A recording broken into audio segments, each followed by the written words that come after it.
Okay, we're gonna look at the spine and the rib cage now. We're going to look at front and a back view. We're going to use again thinking about the basic skeleton. So what we're dealing with here, spine, the rib cage. Think about the lungs inside the rib cage, which are attached to the spine. So we're going to do a front and a back view because it looks quite different from the two viewpoints. So again, starting off, thinking about proportion, the basic curve. So this is for the front view. If we think approximately where the sort of shoulder blades would be, we're drawing a line there, the circle for the bottom of the neck, and then this basic kind of oval shape that represents the rib cage. We'll do so. That's for the front view, and then for the back view, we're actually dealing. If we think about the shape of the spine again, it actually curves in this direction into the waist here. Again, we'll put in this marker line. Okay, and then we'll draw in where the neck joins it, and then the rib cage. Okay, that's our basic map. So that's the basic shape of it. Now if we move into a little bit more detail and think about how the chest sort of recedes down towards the waist. Again, thinking about the lungs, thinking about anatomy a little bit. So think about roughly the shape of the lungs inside the chest here. So you've got the two lungs inside there, and then you've got, just think three-dimensionally as well. So we've got this kind of line representing the back of the lungs. They go around the back. Sorry about some of my lines, are a bit scratchy, but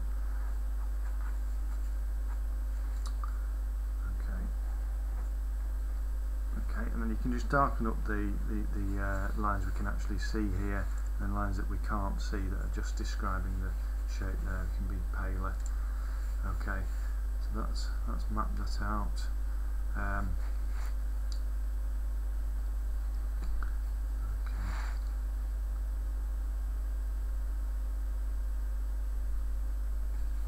Okay, so if we think about the spine now, so the spine, so actually this line here is actually describing the curve of the front of the rib cage. Think about the spine, that's actually, if you think about it along the back here, actually following this curve. Okay, and again the spine is absolutely central to supporting the body. So again, quite a clearly defined spine coming up into the neck here, curving across the back of the rib cage and the lungs there, and then coming down centrally towards the pelvis. Okay, again use the contour lines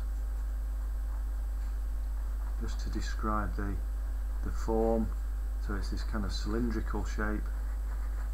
Okay, hoping this is going to come out clearly on the camera. Okay, we can have this frontal line here just describing the front of the rib cage. Okay, and really a lot of it now is just defining the lines. Okay, so that's basically our kind of torso area. Okay, the rest is building on top of that. You can start to think about the head position on top of the spine here, so space there. It's a basic oval shape. Okay, so those are the shapes really. That's basically it. So we'll do the back view. So if we think we've got the spine again along the back here. Again, don't the spine is such an important part of the body. It's I see it as a minor detail. It's really central here. So again, mapping out the contours, thinking now in 3 dimensions, and then again we've got the rib cage. You can start to think here as well. This is sort of beginning to describe the top of the shoulders here. Okay, and then we've got again this kind of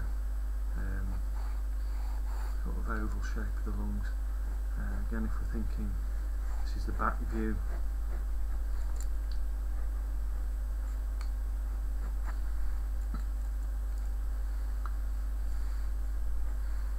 okay, so actually when you look at this, you know, the shapes we're dealing with here are still very simple. Yeah. Okay, we'll think about the head again. So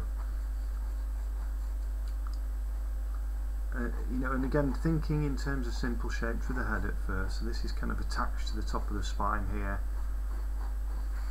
Okay. And then we've got this beginning of the almost a tail on the end of the spine here, where it joins up with the pelvis. Again, I would encourage you to look at anatomical drawings, because if you know what's going on underneath the skin in terms of the bones, the muscles, in the internal organs, you'll have a much more believable drawing in the long run. Okay, so those are those basic shapes for beginning to describe the spine, the rib cage and the torso.